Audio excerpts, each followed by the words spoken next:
મારું નામ ભીલ કમલેશભાઈ જગમાલભાઈ છે। અમારા વાવાઝોડાના કારણે આ ટાળીઓ બધું ઉડી ગયું છે। સરકારને એક જ વિનંતી છે કે અમને થોડા ઘણું વળતર આપે। તમારી કોઈ ગામમાંથી સંભાળ લીધી હતી? ગામમાં સરપંચ અને ડિપ્યુટી આવ્યા હતા પણ દેખીને જતા રહ્યા છે। કેટલા દિવસથી આ પડેલું છે આમાં? 6 તારીખનું કેટલા પતરા હતા અંદાજે? પતરા 50 પતરા હતા। કેટલું નુકસાન હશે તમારે? નુકસાન લાખોનું થયું છે સાહેબ। હું ખોયડાનો છું, જગમાલ માવદી ભીલ। મારું 80 ફૂટનું ઢાળિયું હતું સાહેબ, અને 50 પતરા હતા। આ બધા તૂટી ગયા છે અને નુકસાન હજારોનું છે। આ સંભાળ કોઈ લેવા આવ્યું નથી સાહેબ।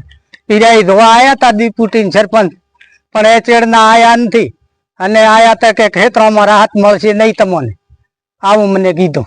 શું સરકાર આગળ તમારી માંગ છે? અમારી મોગ છે આ વળતર આલે, આ તૂટ્યું ભાગ્યું હોય। મારું નામ જગમાલ માવદી ખોયડાનો છું, અને મારું ઢાળિયું તૂટી ગયું છે સાહેબ, અને 50-60 પતરા હતા, લોખંડ તૂટી ગયું છે, આખું બેન્ટ થઈ ગયું છે।